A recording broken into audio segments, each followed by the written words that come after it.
we are going to talk about iron findings, results, that kind of thing. Um, so, got iron pitching and batting shapes and a couple other pages of things to talk about later on. Some of it's just general advice for people who are new to Perfect Team, new to tournaments, that kind of thing. Some of it's more just general discussion about the model itself. So, as you can see right here, I need to redo the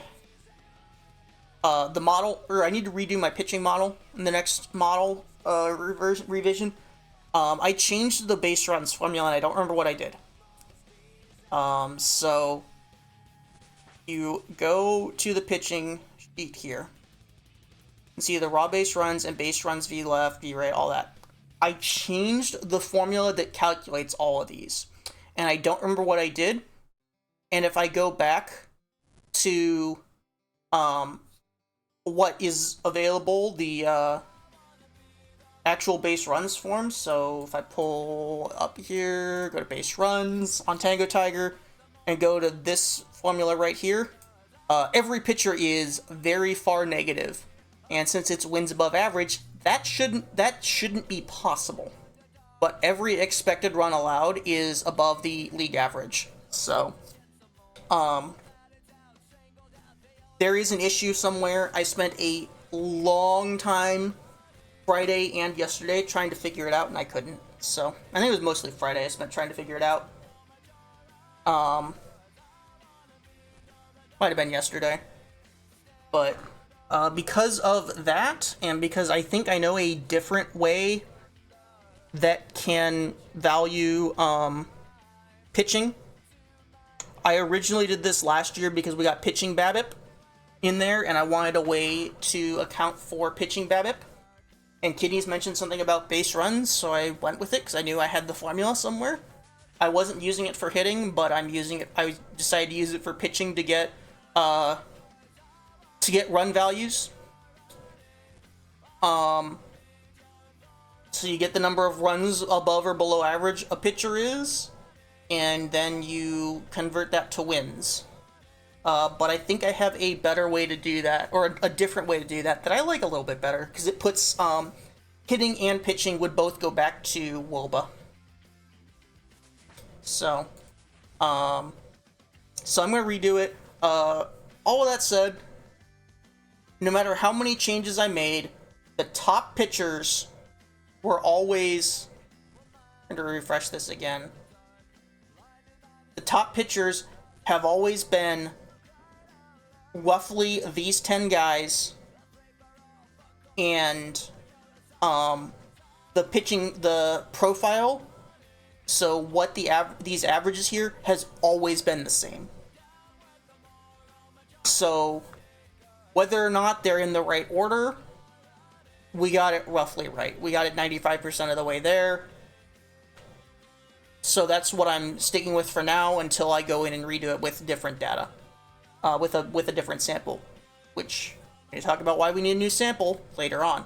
Before I just rerun this, remodel this again, based on a kind of borked sample, but mostly borked for fielding, or for hitting and fielding, not for pitching. The regressions for pitching are fine. It's just the actual building of the model that's a little off. Whereas for fielding, the regressions are very flawed for a couple of positions. So you can see, I'm going to collapse these down a little bit so we get the report being bigger. You can see the top, the shape of pitchers we need. It does shift a little bit here for pitchers, or starters and relievers, and you really should take note. Go to the smaller webcam here so you can see the whole thing. The importance of home run prevention and pitching BABIP almost directly flips for starters and relievers. Starters cannot get away with rolling the dice on BABIP.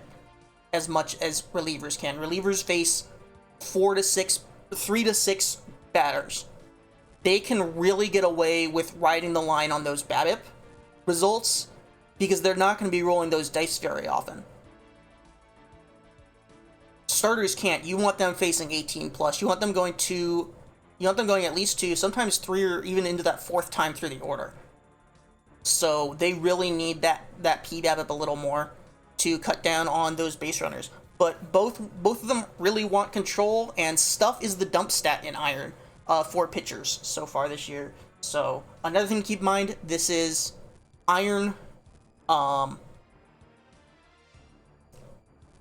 So yeah, that's perfectly average PBABIP, or that's perfectly average BABIP against, basically.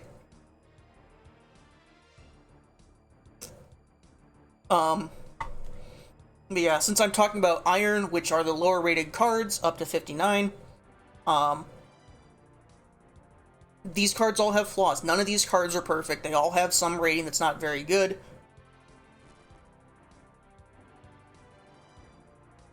Yeah. 19 PBABIP, that's... I mean, for a reliever, that's doable if the other ratings are fine. Oh, I went back to the wrong one. Hold on.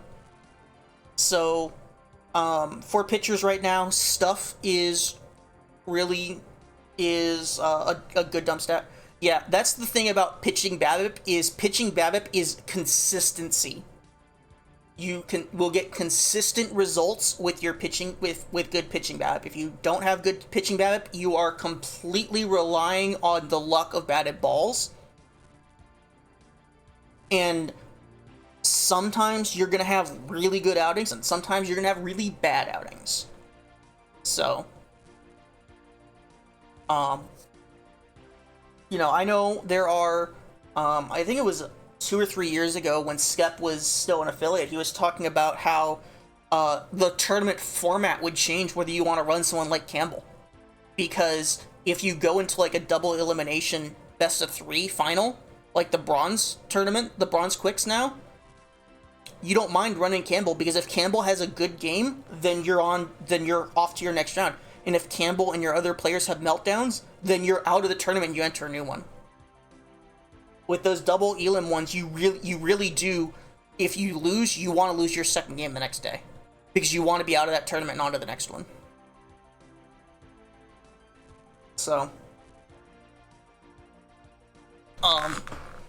but I prefer Iron, and that format does not exist for Iron as far as I can tell. It doesn't for the quicks. It might for the dailies, but I don't think it does. So, oh, Bill Campbell's right there. I'm an idiot. Yeah, so his stuff, he's going to get a ton of strikeouts. He's not going to allow home runs. He's not going to walk a ton. Stuff can cover for pitching BABIP, especially for relievers. Especially for relievers. If they only need to get 3 outs, it's very possible that they can get 2 or 3 of those with strikeouts, especially in this format. Spoiler alert, avoid Ks is the dump stat for hitters. So it's very possible he can get a ton of strikeouts and just use that to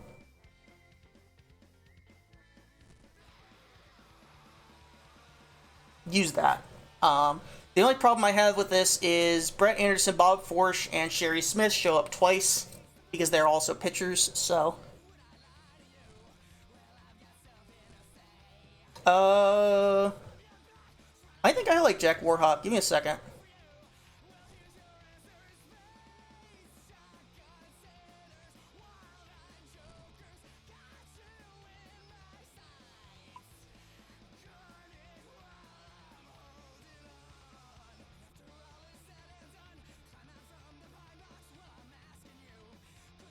Warhop's a good starting pitcher. He is gonna get quite a few home runs, and that's probably gonna prevent me from playing him. He might be on this Iron roster because I own him. And my starting pitchers are not... I don't have a lot of the top starting pitchers on this account, because it's packs only.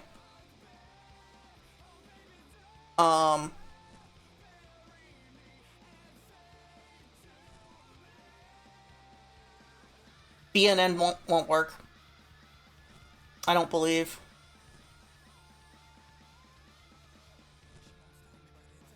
I am not running Warhop. Hold on. I don't know what BNN stands for.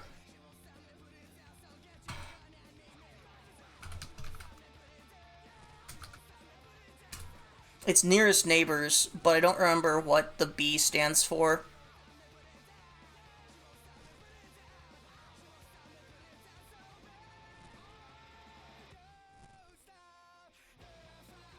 I should probably try the Warhop.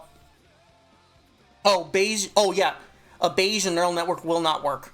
Neural networks will not work with a perfect team, as far as I can tell. I've never run one. If you know who Warbot is, Warbot TBD, he streams, I think he usually streams Fridays and talks about the latest releases. He's a much better programmer and much better modeler than I am. And he said he's tried running neural networks for it in the past, and it just doesn't work very well. I would think a neural network, if you were able to do it well, could help you get stuff like WOBA. And if it can get you WOBA, you can directly translate that to WAR. But, if someone who is much better at programming, much better at modeling than I am, can't get a neural network to run, I'm not going to get it to work. So...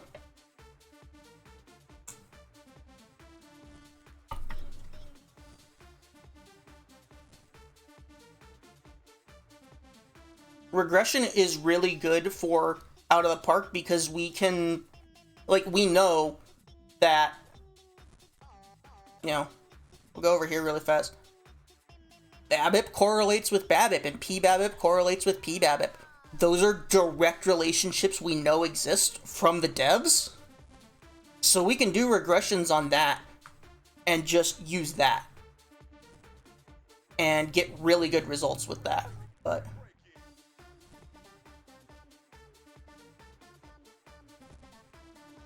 I need to move this up.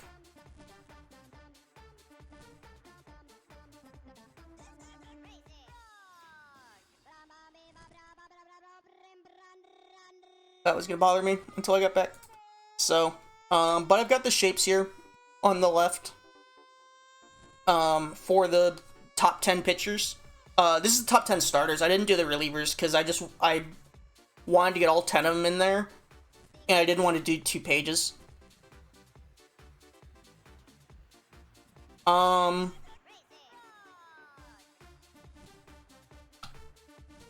Let's see what mine are.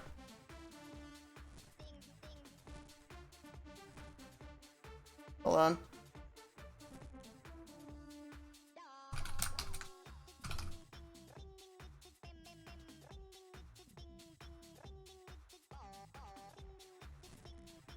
My control isn't bad. It's an R squared of 0.8.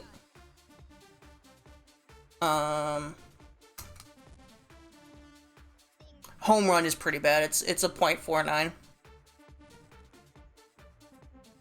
What stuff? Walk percentage. It's all percentage. My stuff's really good too. The reason you do percentage is because if you do analysis on a per 9, like if you do regressions on a per 9, that's going to be inflated if a guy is allowing a ton of base runners. Translates into perfect team. There is no replacement level. There's no AAA player to bring in there. So, and like I said, a key thing to keep in mind, especially for perfect drafts, is you can dump your PBABIP to get a guy with good stuff good home run and good control on a reliever. But yeah, any shape works as long as you have decent control. Tim Herrin would be a very good starter if he had 3 pitches, even with 61 control. So, lower control guys, they do have to make up for it with that stuff, and they have to have good PBABIP and home run prevention to make it work. I think you get under 60 stuff, and you really need to think about another pitcher. I don't think under 60 stuff's gonna work very well. And that's the minimum you can get away with. And it's going to change in live tournaments as well, because the live ratings are generally lower than historical card ratings. So, yeah, control is what I mean. What did I say?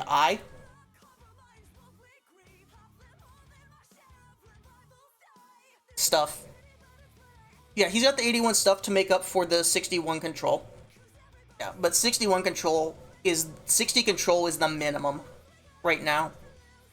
That is going to change as the season goes on. Either the control threshold is going to go up because we're going to get better cards, or other shapes are going to become more viable if they make a rating change to what do you call it? If they make a change to the game engine. I am anticipating a change to the game engine at some point, probably in May. We've had them the last 2 years. So I would anticipate that happening, but I will also say this is the most balanced the game engine has been in a long time for Perfect Team. It sucks that low control pitchers don't work, but I would rather sit in this meta where low control pitchers don't work and every other shape works than be in a meta where, like last year, where PBABIP is so dominant that nothing else mattered. And another reason it's a very balanced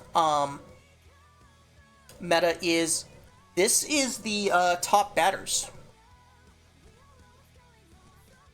So, this is the top batters in the format. I don't know why this isn't sorted in order, but it's not. And pretty much every shape works. You've got the Curry Foley here that has that high of Wade K's. He and Tip O'Neill are kind of really the only ones that put a lot into Void K's. A lot of them dump Void K's. But that's pretty typical of Iron in general the last couple years. The one thing to watch out for with these guys with high Void K's is above a certain point, all of Void K's is doing is turning your strikeouts into groundouts and flyouts. Hi Finn. And that can very quickly lead to double plays. So that's the only thing to watch out with those high Void K guys. I guess the other thing to watch out for is eventually it doesn't add anything. It doesn't add value. You're not getting any value out of flying out instead of striking out. You're still making it out. So at some point, those guys that have like 150 avoid Ks and that's the only rating they have for their bat, they're not good cards. Because all they do is not have negative value while striking out. It's a slightly less negative outcome to fly out. But you can see the average about 50-ish avoid Ks, but every other rating is pretty important. So Gap has a ton of value this year. This is the first time Gap's had a ton of value early on in a long time. We've got a lot of really good BABIP guys that can reach in, that can actually access their Gap power. So you can see this Musial here. If he has like 30 BABIP, like the live or the 40 overall Dietrich, or like this Carlos Quentin card here, like you look at this Quentin,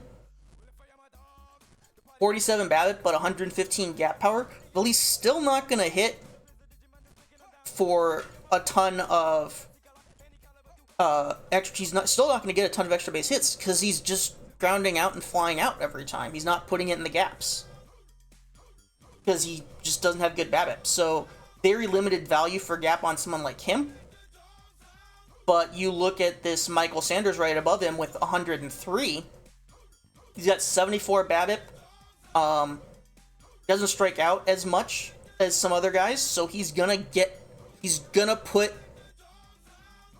that ball in play. He's gonna get it into the gaps, and he's gonna be able to access that gap power more than someone like Carlos Quentin. So, yep, avoid Ks would matter more if pitching valued stuff. But that was the case last year. Like, high stuff, high PBAB was the king last year, and avoid Ks really still didn't matter. I think the big thing on avoid Ks is I talk about, like, the diminishing returns, in that if once you get to a certain point, the rating doesn't matter as much going from, like, it doesn't matter as much to go from 100 to 120 as it does to go from 50 to 70. But with avoid Ks, you hit another diminishing returns on the value of the outcome itself has diminishing returns, because it just changes a negative outcome into another negative outcome. Whereas every walk is still is equally valuable. That's not the case for every out. Like, getting rid of strikeouts, just, you cut down on strikeouts.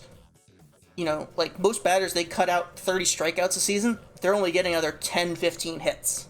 It's not a direct translation to hits. So, power and I are still pretty important. For my perspective, hello, Little Green, how are you doing? My perspective is you are going to need some level of BABIP and I to get on base. You don't necessarily need power. You can look at guys like the Akinori, who has pretty low power. I think the lowest on this sheet. And this is just valuing batting. This isn't taking defense into account. Not only is defense just not modeled great at every position, the value of defense at various positions doesn't really translate well to one sheet for this presentation. But some level of getting on base with a combination of BABIP and I, and some level of driving in runs with either gap power or home run power is important. The guys with no gap power and no power, I think those guys are going to fall off pretty quickly, because getting on first base only gets you part of the way. If you can get to second base, you're in a lot better position.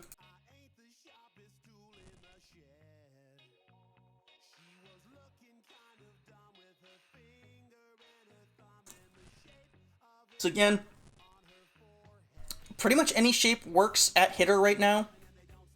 You need to have 2 or 3 of these be pretty good. Probably 3 of these be at least above average or close to average. Joey Butler's only got 1 above average, but it's BABIP that's way above average.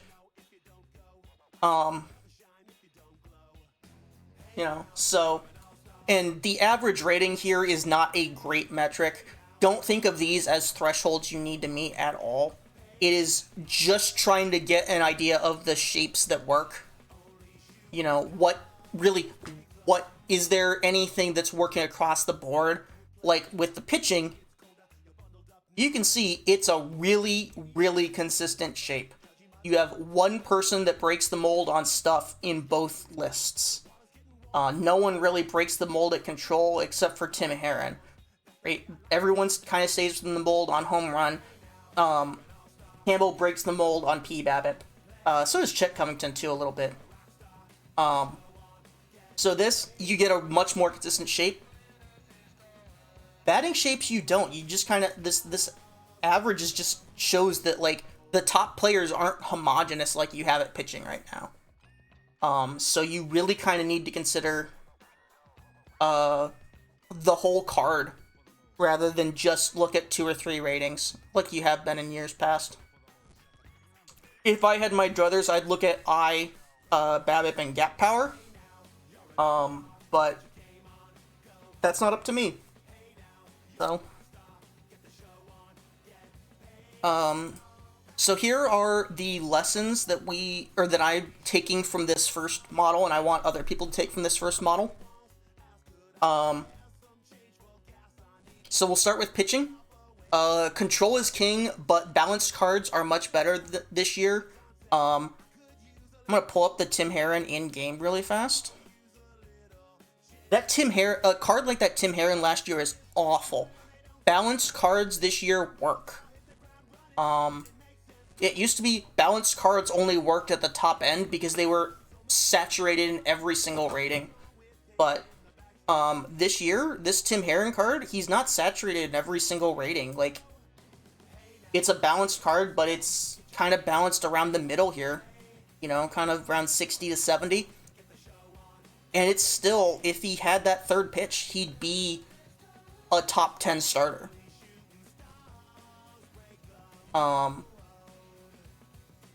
Any shape can work except for shapes without control, I think. I know a lot of people talk up the home run allowed. I think you can find ways to make that work. I don't think you can run a guy with 19 home run allowed, but I think you can run those low home run allowed guys. It is going to be a very risky, a much less consistent option to run those guys that allow more home runs, but and like I said, relievers can dump PBABIP quite a bit this year.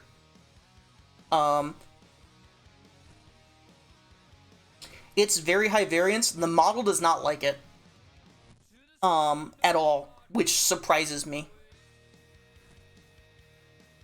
I think as we get more cards in the game, I think as the meta gets more settled, low control guys are going to be more viable. I think a lot of people are coming into it like last year, and they're just running the high I guys. I think that's part of it.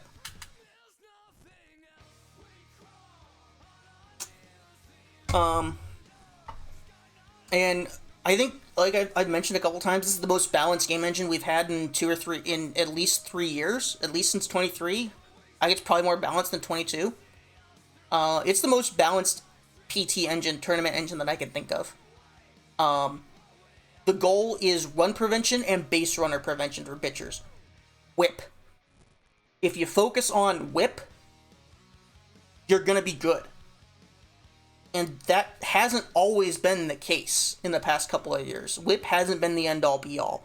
FIP has been much more important, but just get outs and keep runners off the base paths, and you're going to be successful. Whether that's through strikeouts, groundouts, flyouts, double plays, pickoffs, whatever it is. Just get your outs and don't allow a ton of base runners. I've also got my correlations down here for people, again, who are new. Stuff correlates with strikeout rate, higher stuff, more strikeouts. P home run or HRA. I will get to those in just a second. Back from the dead. Also, welcome in. PHR, HRA, negatively with home run rate, higher PHR, lower home runs. PBABIP, same thing for batting average on balls in play, higher PBABIP, lower BABIP, and control correlates negatively with walk rate, so the higher control, fewer walks, not controls.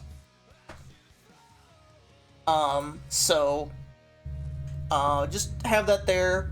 A lot of people I know how these ratings correlate now, but we always get new people coming into streams, coming into the game, so I wanted to put this in here. The numbers up here in the upper right, very important to talk about. If you let the AI build a random roster, you're gonna win probably about 50% of your games, right? So that's your baseline, right? Coin flip, win or lose. My packs only team that I pulled all this data from that did not have a roster with a model built on it, just built based on what I thought based on previous years, was about 55% win rate. and that is games won, not tournaments won. So that was 55% of games, and I don't have the math on it. I'm sure it's out there, but every percent of win means you're more likely to win tournaments because you have to get on to that next round. The roster that I built on my main team after I built the model, through 15 tournaments, small sample size, but it had a 60% win rate. And I was winning a lot of tournaments. You get on many more runs with a higher win rate team. In theory, if you win 60% of your games, you are a coin flip to get on to the next round. Because you should win 3 of 5 games, and it depends on whether you win game 5 or not. Or it should be more than a coin flip. 50% is a coin flip to go on to the next round. 60% is more than a coin flip. On average, you are going to advance at that point, since you win 3 of 5. That is in a best of 5 series. It's not in a best of 7, because you need to win different. I don't know what the win percentage there to move on is. It's actually lower, I think, than 60%.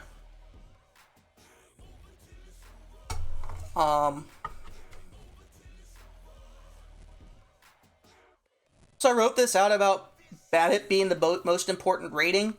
It's not. That's the wrong phrase to use.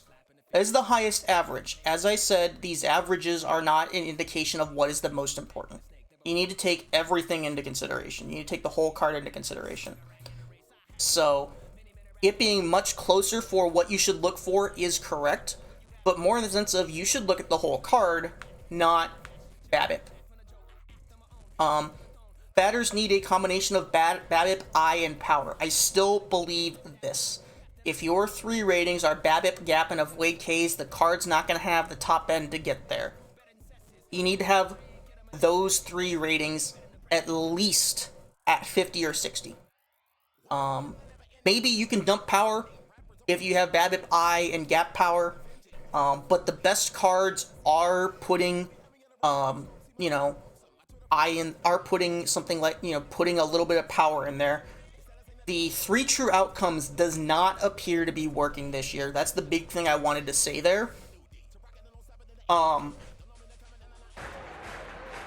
Firefly, thank you for the follow.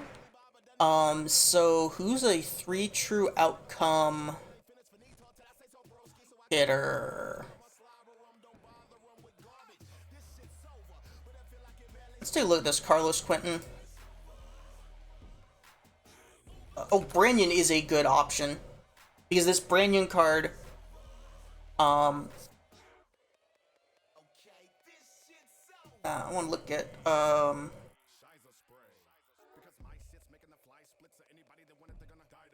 so you have this Carlos Quentin card, right? This is the Carlos Quentin, tons of power, tons of I, strikes out quite a bit. Actually doesn't strike out all that much because he's got really good Avoid Ks versus same-handed opponents. But he's still got 47 BABIP.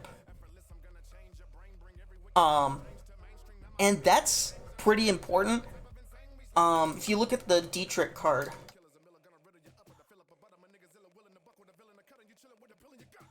that has 16 BABIP. This shape is not going to work. I think you need 30 or 40 BABIP really to work this year. I think the extreme BABIP numbers, the extremely low BABIP numbers, are not going to be effective this year, which is fine. That being said, I'm still running this Dietrich in every single cap tournament I can. I just don't think he starts in non-capped formats. I don't think he plays in non-capped formats. He has a ton of value because he is still going to be a somewhat positive bat with the power I combo and 4 positions he can play. I think we only have the Live Gallo this year. I think this Live Gallo is fine. I think this Live Gallo is a good card.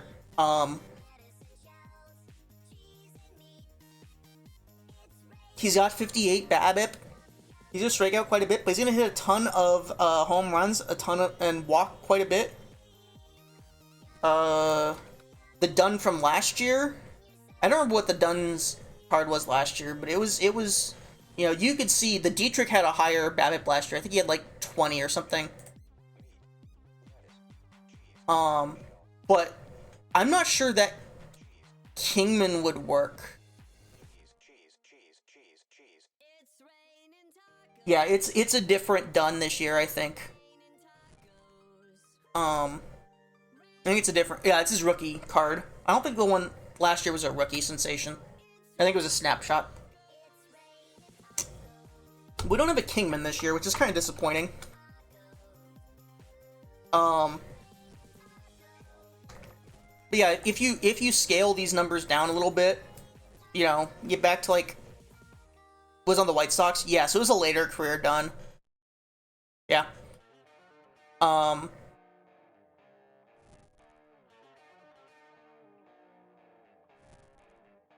Balboni is, yes. Balboni's a good example. I think the Balboni's issue is he's very splitty. I could see this playing in cap formats. I would say you run this with the Juan Francisco 40 overall. You platoon them either at first or DH. In a very, very low cap format, this would work. You know, I think 40 BABIP is kind of what you're looking for. You know,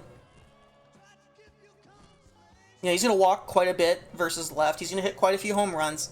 Not going to do great on balls in play, but again, when you're looking for value, the 3 true outcomes give you pretty solid value. You know what you're getting out of them. You're not relying on luck, right? You're going to get a 6-7% home run rate. You're going to get a 10 to 12% walk rate. You know what you're going to get. I'm pulling those numbers out of my butt. I don't actually know what they are. I should. I could look that up.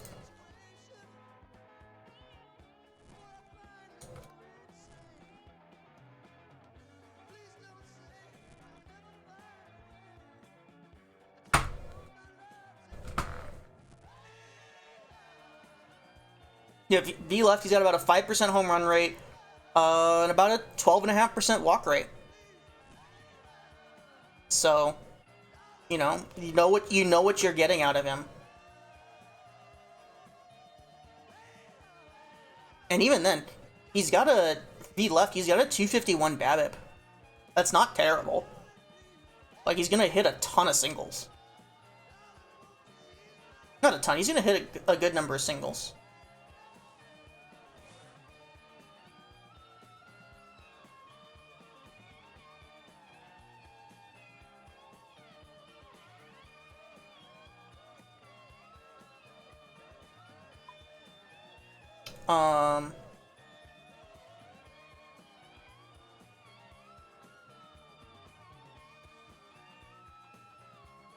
I'm gonna switch things up. I'm playing RuneScape on another monitor, and I'm going to switch tasks.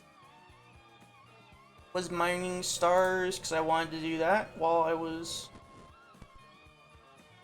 getting ready for stream, but now I want to do something else, so. This Balboni, pretty solid. No.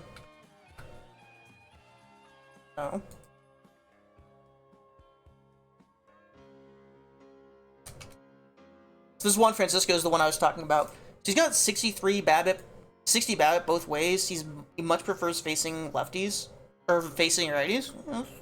You platoon these two at first base or at DH, and you're fine.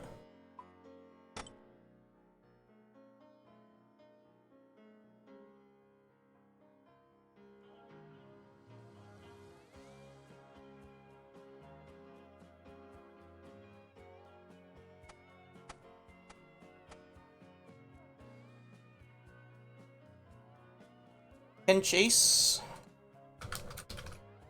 1 second. That control is going to be an issue. He doesn't make up for it with strikeouts, my opinion. I could see him as a reliever. Is he on the list? Not okay. Pitcher. Ken Chase. Mine does not like him without control. But keep in mind, my model is not great.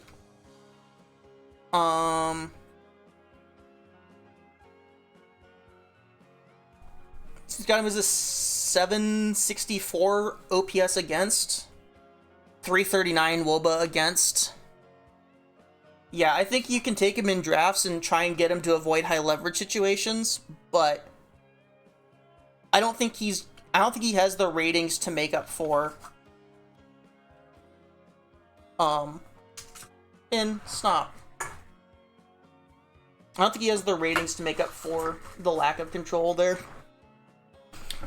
I would want to see the PBABIP and HRA switch. He'd still prevent quite a bit of home runs, but he's going to have fewer people on the base paths due to random singles.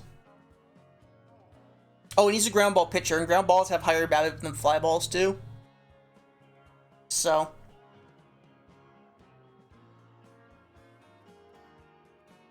I think once you get pretty far down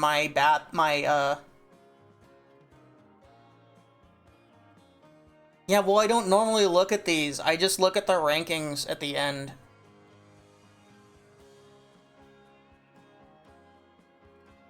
So, who do you have at shortstop? Shortstop? Well, first off, got people asking questions. We got the models available as well. Yes, and control home run allowed PBABIP for position play for relievers.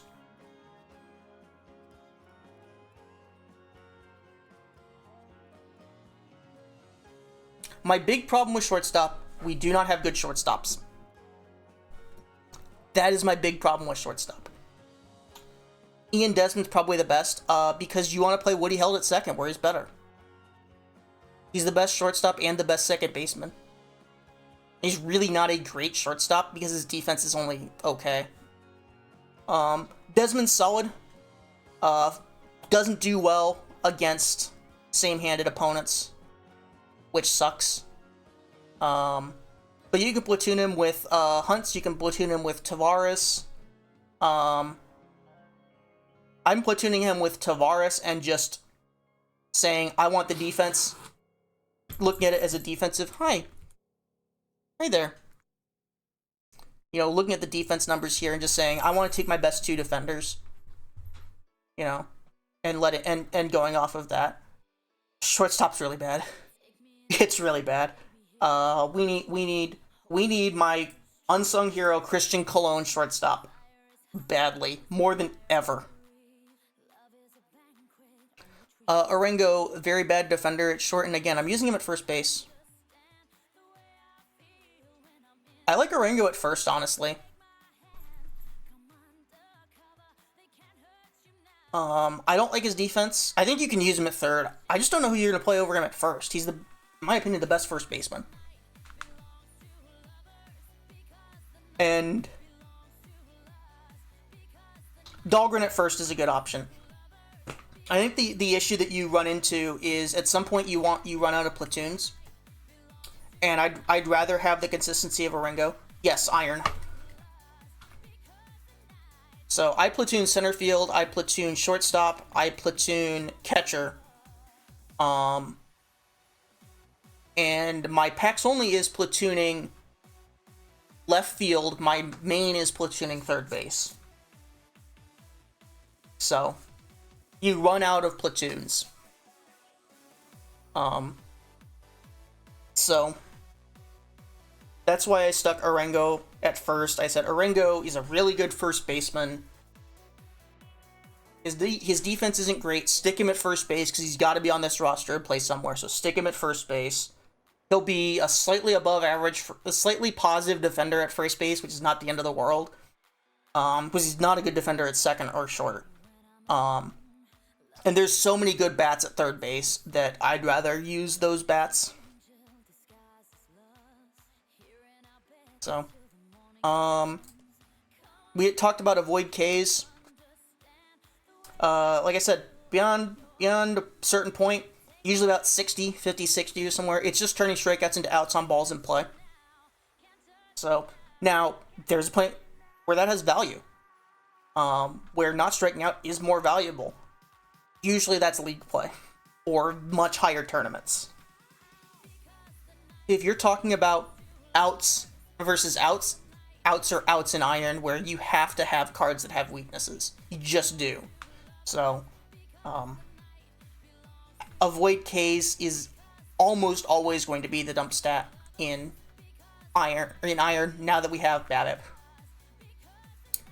We didn't used to have BABIP, so we went with high avoid K guys because they had high contact, and we didn't have BABIP to calculate. So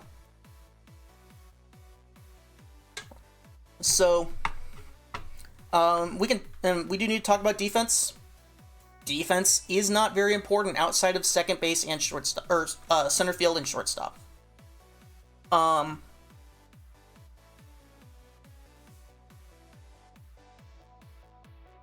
I know Out of the Park caters to people who love defense.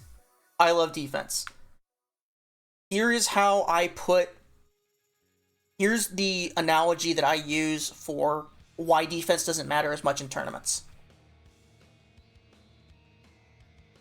Home runs win games, defense wins seasons. Defense has a ton of value over a whole season, right? So if you look at, like if you go to my model here, you look at like the top defender at shortstop, right? You look at top defender at shortstop, it's Duncan and Tavares tied at 90-something range, I think. Right? So they're putting up 15 runs above average.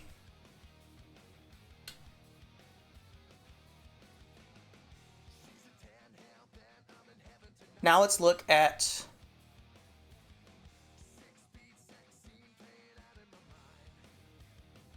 Curry Foley is 22 runs above average over the same number of plate appearances.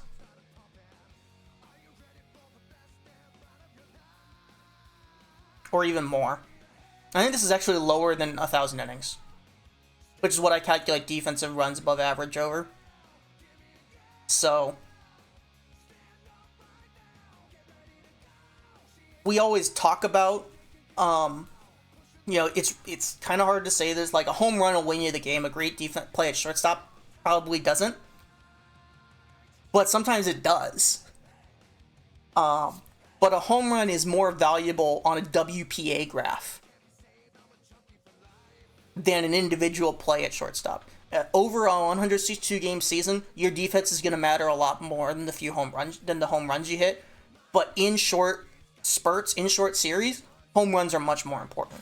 Over the 20 games you play in an Iron Quick tournament, your defense is going to matter much less than your offense. If you're talking about Iron Warriors, where I think it's best of 9, and it's a 256 team tournament, so that's 8 rounds, and you're playing potentially 72 games.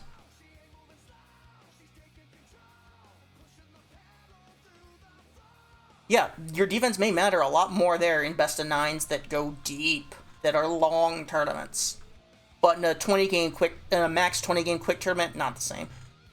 Hey, I said it all at 24 too. I just like repeating it because I just think it's worth repeating because we have new people. So, and while we're here on this page, let's talk about stolen bases. There are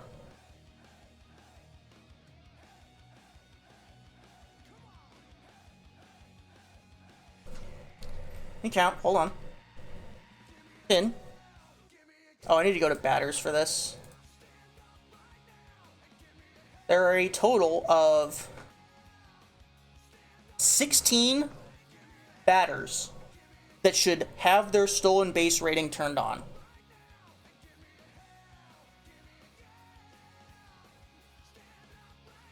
The rating cutoff on my model is 88. I would say 90 to be safe. Other than that, right now,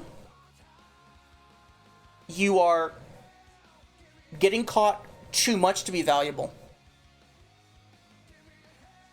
ability is the one that matters the most, because that's how likely you are to succeed. If it's just they're not stealing enough, you can correct for that with the slider. Speed has almost zero impact on stolen bases this year, as far as I can tell.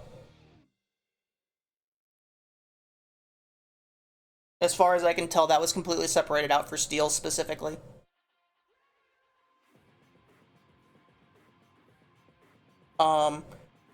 This is also consistent with years past, where stolen bases, especially in tournaments, has been almost worthless. So, for example, I do have on the model, there is a reason I put weighted stolen bases down here. Aggressiveness is the new speed. Ability is the new stolen base. Is what stealing used to be. So in 24, stealing was your likelihood to succeed. Speed was your likelihood to go. This year they moved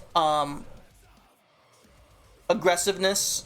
They moved it to aggressiveness because that really helps for guys like Freddie Freeman, who's not extremely fast, but he steals fairly frequently. He's very opportunistic in his steals. And they can play with his speed a lot more, but still give him that a little bit more stolen base aggressiveness. Triples, it still matters for base running. It changes the likelihood you go first. You take an extra base. As far as I can tell, if you hit one in the gap, it might affect how often it can turn a single into a double. I'm not sure on that. I would think they'd try to put that in there. It affects how often you ground into a double play. It affects success on bunting for a hit. It affects how likely you are to score or advance on a sack fly. It affects quite a few things. But the primary thing it does now is, yes, hidden triples rating. That's the primary thing it does. It's really the only, I think, measurable thing that it does.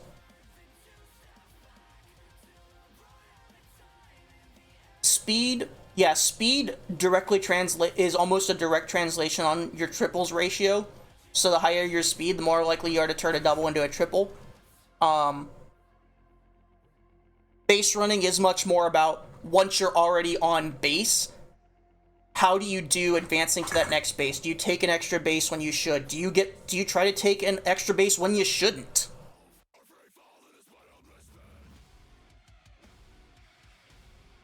Alright, I'm going to take another ad break here.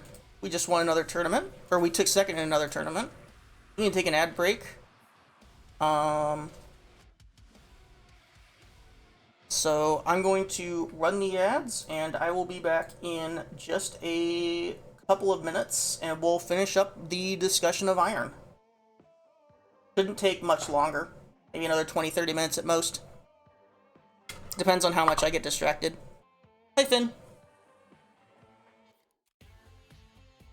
Oh, he's hungry. I'm gonna go feed him. It's dinner time. Yeah? Hmm?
I mean, I'm pretty sure I have cat in my tags.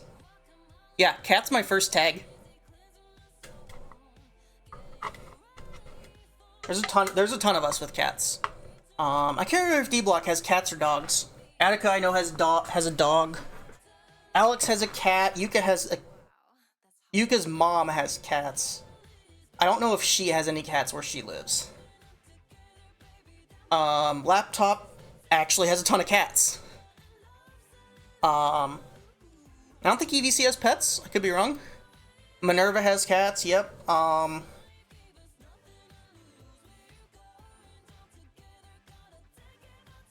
Ezra has cats. 3, I believe. Paul has 2 dogs. You're not allowed to? I'm sorry. Do you have cats? Or a cat?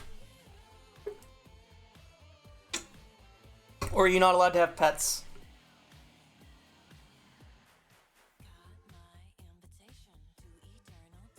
So. But yeah, a ton of the affiliates have cats. And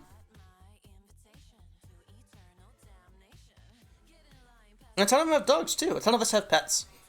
But I also have a cat, the cat tag.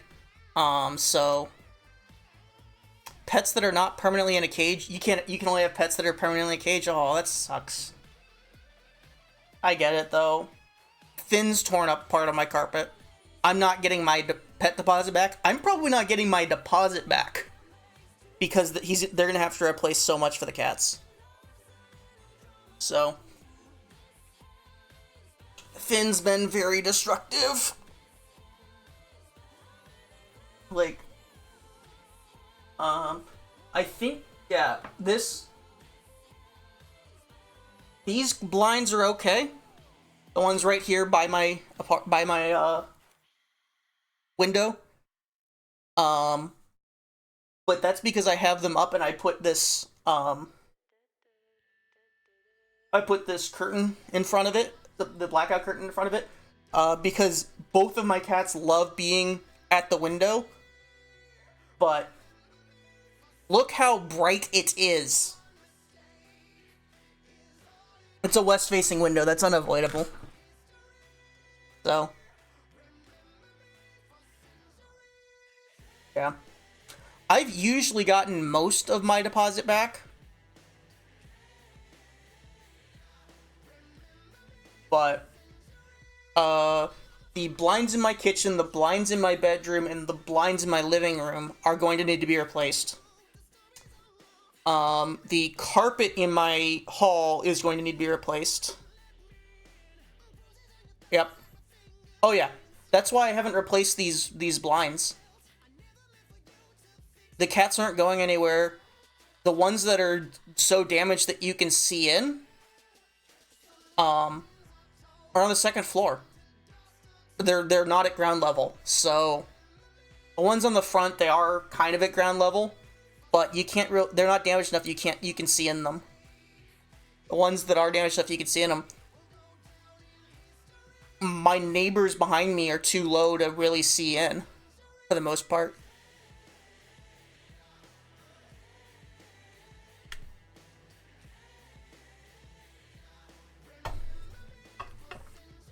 So.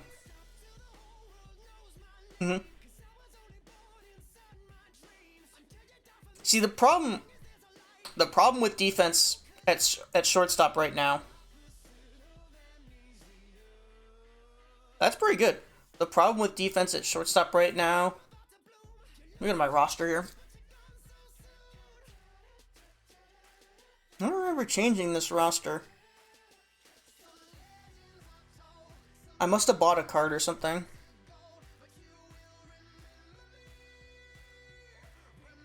Range is the most important for both. Problem is, Frank Tavares is your... One thing, I can't model... Or the model I built for defense, and we'll talk about this a little more on why my model for defense is bare bones. The only thing I model for infielders is range. So, this is your best defender at shortstop. He commits a ton of errors, but he's got a good arm, he's got good range. turn double play is important. It's not as important as range and arm. But for shortstop and second base, you do want turn double play. Not having turn double play is going to bite you on those two positions. You are going to fail to turn some double plays. I don't know how much it matters. I'm not sure I can build a model that shows how much it matters. I'd love to. But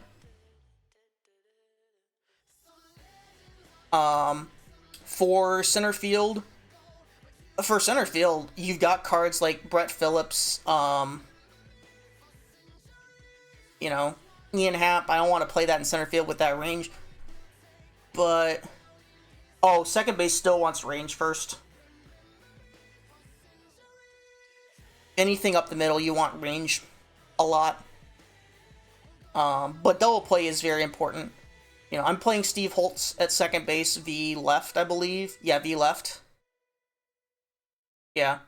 You know, having that turn double play, that's low turn double play for second. That's a little low turn double play. I think we're going to miss a few double plays. That's going to come back to bite us.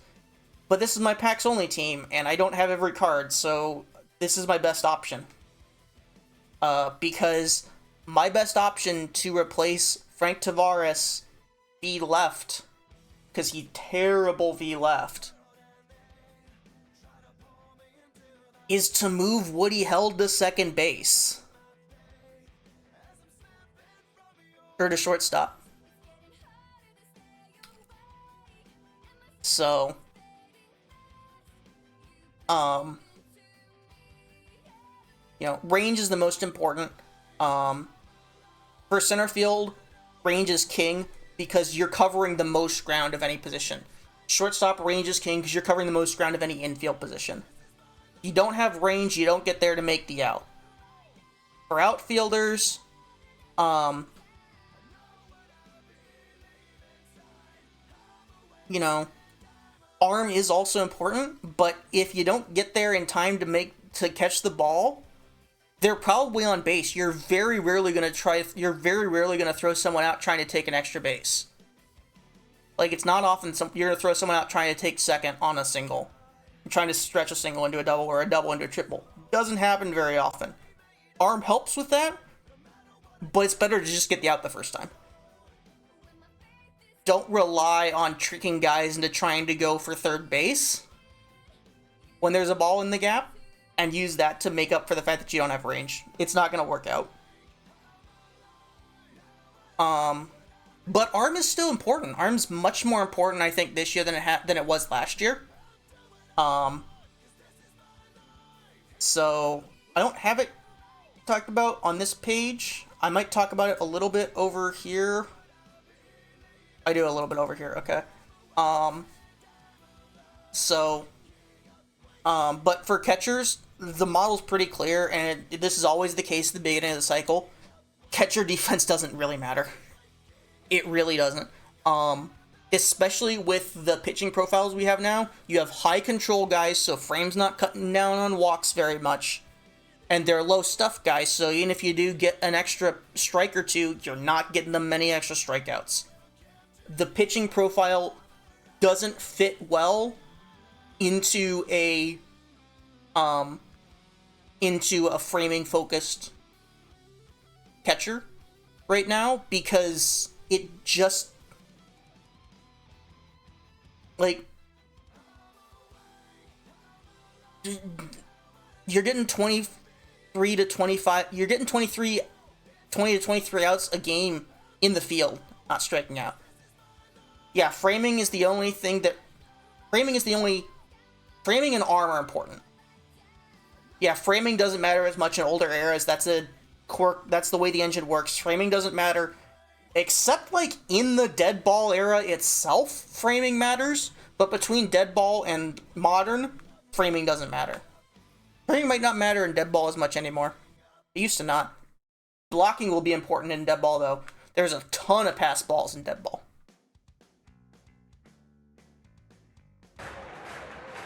The other thing to keep in mind, thank you for the follow, Infinite Gesture. The further back in the game you get, the further back in history you get, error rating becomes excessively important. I don't know how many people remember the first tournament lab they did in 23, I think. That was all live cards in 1877. There were 3 to 4 times as many unearned runs as there were runs because of the error modifiers. You get beyond about the 70s and error becomes very, very, very important. I don't think it does. It might. My understanding is it sims the outcome of the at-bat and not the pitch. So, let me hop into Perfect Team and take a look at, Guerrero's played all season.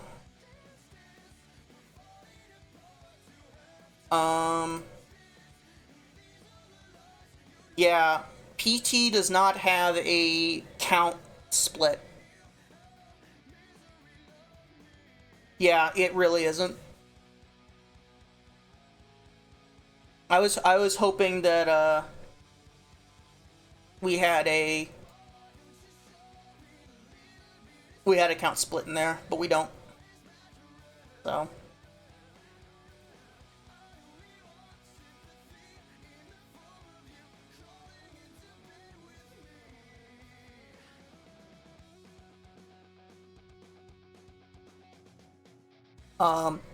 And for your rating correlations at batting, BABIP directly with BABIP, so higher BABIP rating, higher BABIP you'll have.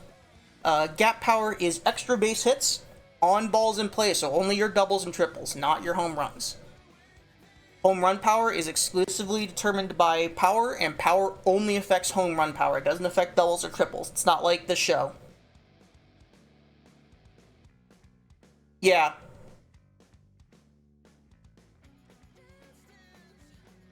Yeah, I think it's running that pre-pitch. If it was actually running splits based on the count, that would be evidence that it's possibly simulating pitch to pitch instead of at bat to at bat.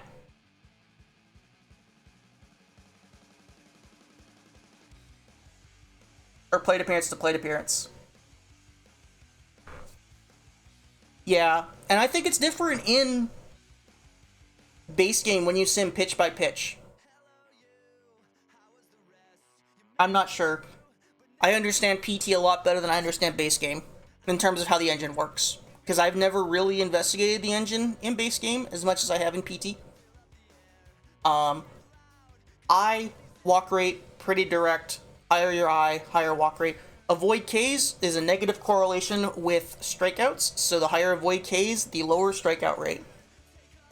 And then for ratings for fielding, I put this here mostly to fill out space, but also to explain them, because I explain the ratings for pitching and hitting. Infield and outfield range correlates with the number of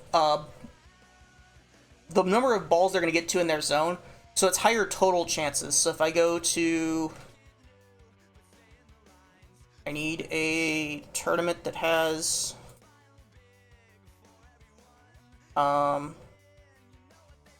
stats in it. Let's go to Daily Rocking Morning.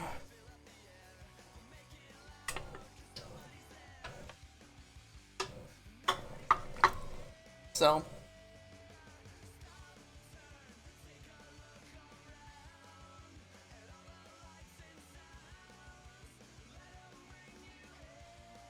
grab. I was starting Austin Riley. Oh, I have fielding stats. So range correlates with total chances. So, you got it. Used him 6 games at second base. No wonder we didn't win it. What it really correlates with is these ball and zone numbers, but I'm not modeling that. So it really correlates with the M's, so the routine made, likely made, even made, unlikely made, remote made. That's what it correlates best with. ARM correlates with assist rate, so it correlates with this number here, even for infielders, even though we don't have arm, we have arm runs for outfielders.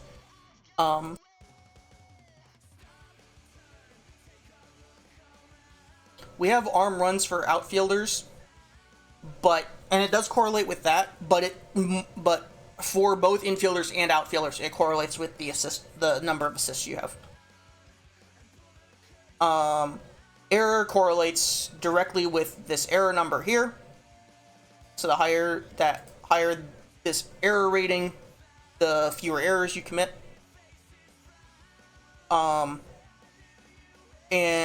catching framing correlates with frame percent, or frame runs. So see here, he's got a negative 0.7. Even though he's a decent framer, that's small sample size on tournaments more than anything else. The thing I don't know is how zone rating is correlated for catchers this year. Because that used to be impacted by catcher ability, which isn't a rating anymore. They split it into framing and blocking. So I don't know whether it's like part of framing now, and framing really replaces catcher ability, or what. But you also don't have that many opportunities. Like, catcher total chances is a really bad one, because you look at total chances, 127, 110 putouts, 9 balls in zone. Because catchers get putouts on strikeouts. So, and I don't know whether assists are also including like runners thrown out or what, or if he's dropping third strikes and then throwing it down to first to get them. I'm not sure. Again, catcher arm correlates with runner thrown out percentage, so for him it's 50%. And then blocking correlates with fewer passed balls. It should also correlate with fewer wild pitches. I'm not sure how to test for that and how to model that.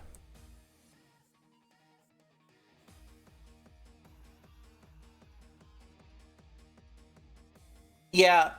Well, the issue with gym unknowns is they don't save their stats. So, if you had those 10 gym unknown teams, it would be closer to 0. But since it doesn't save their stats at all, I'm not saying it would add up to 0 because 1619 is absurd. But, and yeah, ZR is not great. I want to get away from calculating off ZR, and I want to calculate with the ball and zone numbers. That's going to be more accurate as well. Or not necessarily more accurate. It's going to reward players who get to those balls that are much less likely. So it should help those really extreme defenders. And that would also allow me to more accurately punish. Oh, he was adding up like the ZR here. Gotcha.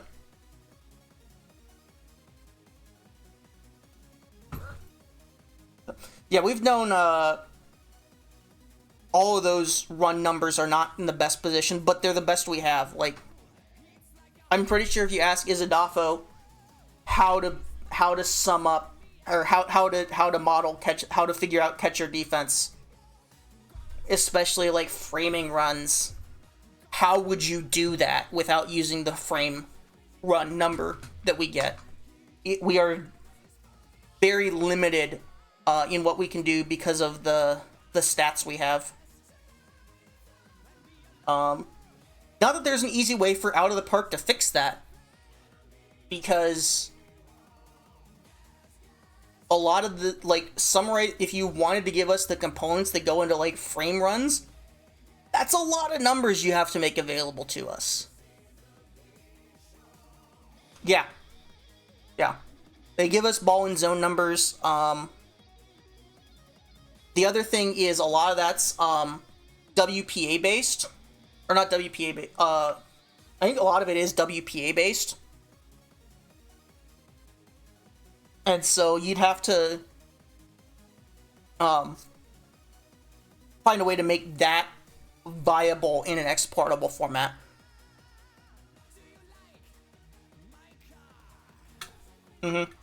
Yeah, for framing it'd have to be pitch by pitch. For zone, for true defensive numbers, you'd have to get game logs and calculate WPA charts for the format. And that kind of exporting is not available in the game and would make modeling absurdly slow.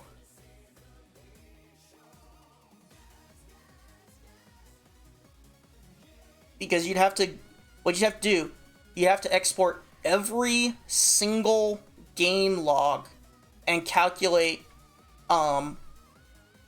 run expectancy charts for every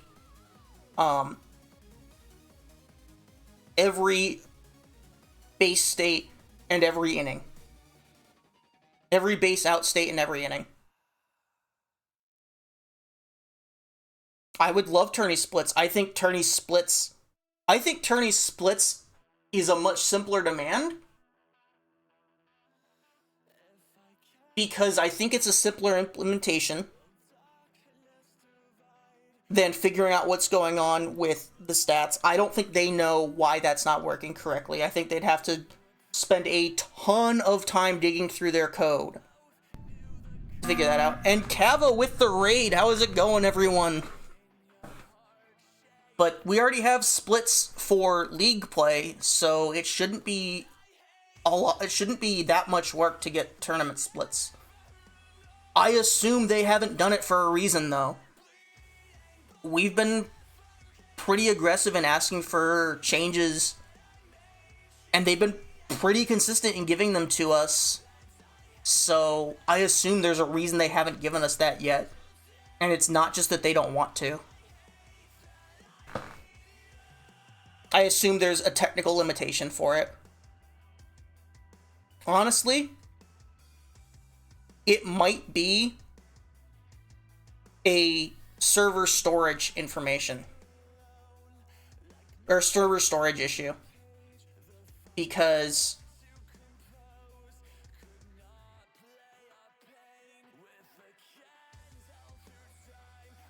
just storing v right, v left splits triples the storage space you need.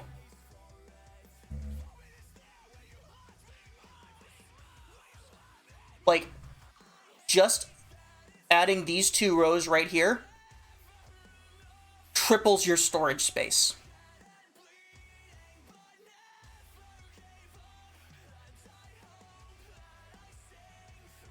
If you wanted to add, like, starter reliever splits for pitchers, that doubles your, that again, triples your storage. Yep. I don't want to say that that's the reason, but if I had to put money on that being the reason, I think it'd be at least part of it.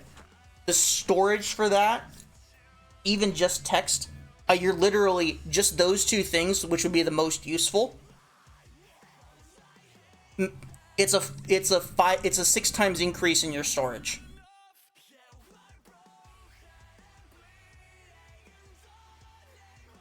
So, no, not quite 6 times. Because it's a straight 6 times. It's a straight triple for batter, so it's 4 to 5 times triple, because you don't need to store as starter as reliever for batters necessarily.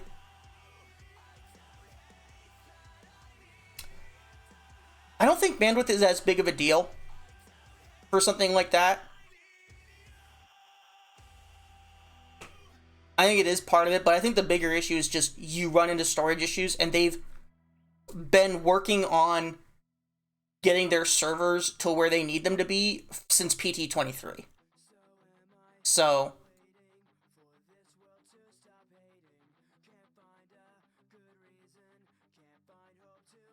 and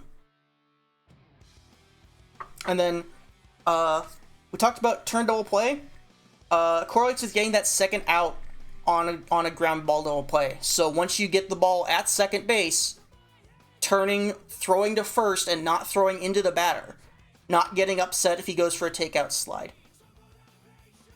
I don't have hard numbers on how much it matters. I can tell you it does matter a little bit, but not as much as zone rating or your range is going to be.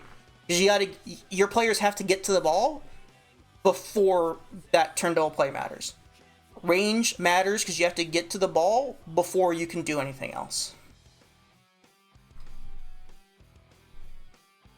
So, and there's 3 issues with this first model, other than this big one I mentioned where I made some changes to the base runs formula for pitching, and I don't know how to get them back to where they should be.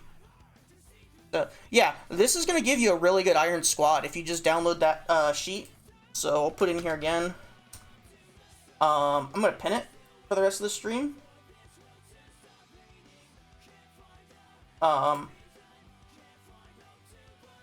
So if you download that sheet, you should have pretty good, should be able to make a pretty good Iron team.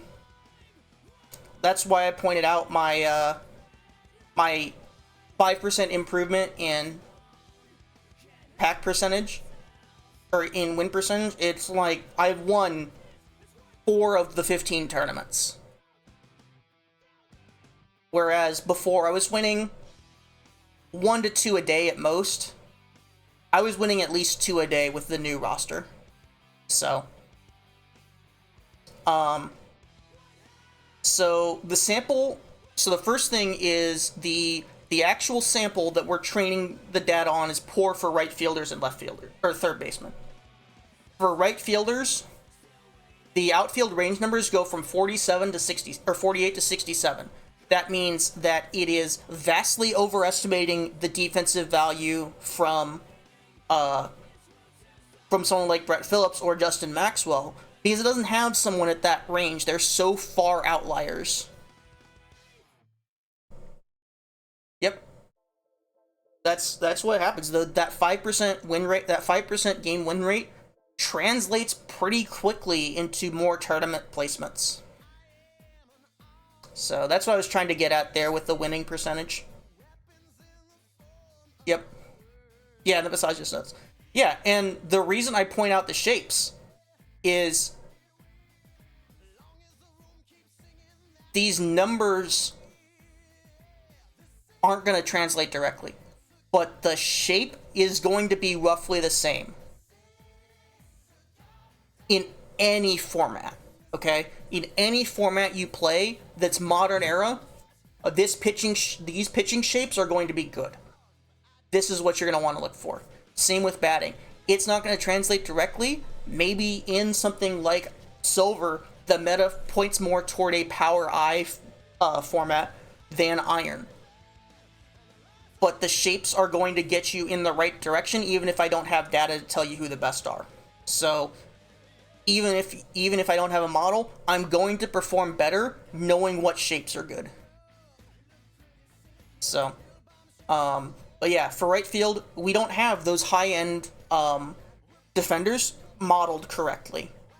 I'm pretty sure it is vastly overestimating their value out there. So that is an issue with that. I think a lot of people are playing Curry Foley out there. A lot of people are playing those poor defenders in the corner spots. So that's not super surprising, but that's something to keep in mind, is that defense is overestimated pretty heavily. And that is on top of the normal issue with modeling defense in this kind of format, where you only have 10 to 15 fielders per position. So I think here we've got, what, 1, 2, 3, 4, 5, 6, 7, 8, 9, 10, 11, 12, 13, 14, 15, 16 third basemen. modeled here. It's a much better spread. I think the top shortstop is 98 range, so 87 or so range on a top third baseman is a pretty good marker for that. So if it does model someone like that Taveras at third base, it's gonna be accurate. The bigger issue is the fact that this sample for third baseman is just poor. Yeah, he's not a good bat. He might be this defender here. I'm not sure. I'd have to look at the sample, and I don't care right now. I don't care to. But you can see the top zone rating per inning played had the lowest range. That threw off this sample so much. This blue line is the line of best fit drawn by the whole sample. This orange one is one I manually added to roughly approximate what the line of best fit was. I didn't pull the the outlier out because I'm not sure if these other guys are outliers, and it's not important. I just wanted to kind of show you where, in general, what the line of best fit should be. Should be negative until about 60 range at third base, and then getting positive from there. So, and then outfield numbers outfield defense numbers seem really high. So we looked at the model here.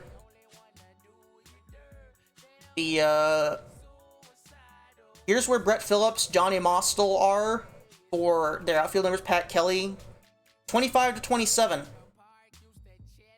Take a look at shortstop. 15. And those ranges are essentially the same number. It's about 95 to 98. So, I think it's vastly overestimating outfield defense in general. And like I said, the sample for center, this is the center field sample, 66 range to 95 range, and Phillips is a 94. I don't have the plot here, but Phillips is the most played center fielder in Iron. So, I think the bigger issue is going to be the lack of good defenders at shortstop. We talked about, Taveras does not have good error rating, and that is not something that I am taking into account when I'm modeling pitching right now. So, or low arm rating, which is going to affect how well they get the ball. They get to the ball fine, but if they can't make the throw, then it's still a single. So, I think it's the fact that you do not have good complete fielders right now at shortstop, but you do have Phillips is an amazing outfielder. He's got, I think, 90 plus at all three ratings. And then this is the stolen base plot. So this is their weighted stolen base here on the y-axis. The stealing ability is here on the x-axis. And you can see how inconsistent it is. Until you get to about 80 stealing, it starts getting pretty linear. I'm guessing that this, the 105 is overachieving a little bit. So this is pretty consistent. The last couple of years, stealing in tournaments is super bad. You have to have, I think in past years, it's been over 100 stealing to make it worth it. This year, I think that break point's about 90, which is kind of consistent with early year and lower level tournaments. The only thing I'm really wanting to change, I know someone mentioned home run rating. I'm hoping there are some engine changes to make those guys with 60 to 80 stealing, like Maxwell, Phillips. Take a look. I hope I won. I did. Awesome. So you look at, Brett Phillips. And thank you for the follow, Bob's Toes. Phillips has 83 stolen base ability. He should be able to bring some value by stealing after his walks. He should be able to bring some value by that. But right now, not even just the model, just the stats from the game. This is not their projected stolen bases, weighted stolen base, by the way. This is based on the actual stats the cards had. This is based on the exports. This is what their weighted stolen base was. So this isn't the model saying this is where their weighted stolen base is going to be. This is the actual statistics from the game. But you should be able to see someone like Brett Phillips, who has good stolen base ability, that is very above average base stealing numbers, should be able to get some marginal value, be able to get a couple extra runs of value over a tournament, over a 20-game tournament, by stealing bases. But the engine right now says that's not, you're gonna lose on that gamble.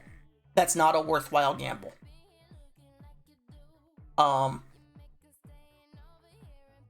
Maxwell is another one. He's got 75 aggressiveness, 74 ability, and he doesn't provide that value when he walks or gets a single. These guys are defenders. Yeah, even with all the mediocre catchers. Now, the one thing I will say, and I did note this, is it's possible this number will go down as people start running Posada, Sanchez, and Wilson. Because what you have every year is you have people who run batters at catcher and you have people who run defenders at catcher, especially early on. People are going to choose one of those two. I was choosing defenders before my model. I have bats now. I think if people stop running those higher defensive catchers, you could see that threshold come down a bit. But it's almost certain that even if that happens, there's going to need to be an engine change for a lot of impact to happen there. It's been part of the game for 3 years now. I don't see just the meta of playing low defense catchers being able to shift that number much. Might make Brett Phillips a viable base stealer, probably not Justin Maxwell. And that's about, 8 points of ability, if that, between those two. So, and it's also impacted by sliders. So, the model I ran for stolen base rate, so how successful a base stealer is only a 0.28 for the R-squared. That's a pretty weak correlation, and a lot of that is impacted by sliders. That's why you have these guys that have, like -6 stolen base runs up here in the the 30 range, because they're whoever the managers aren't turning off base stealing for them. So that's why you see these kind of split out here. Not everyone's turning off stolen bases for everyone. So, if people start turning off stolen bases in their sliders, we might get a better correlation, but you can't count on that. You just got to go with the best data you can. I could do it only based on my data, but then I'd have to let everyone steal. Even if it says that's not valuable. Because what you're looking at, if everyone turns off their stolen base numbers, or if everyone turns off stolen bases above 90 or above 80, is everyone's going to be a flat 0, and then you're going to go up here. So you have to find where it actually starts being valuable to steal bases, and regress from there on up.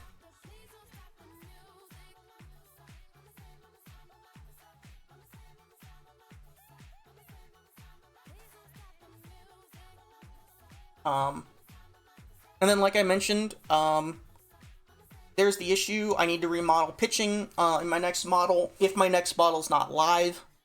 And even then, if it is live, I might just remodel it with WOBA instead of base runs.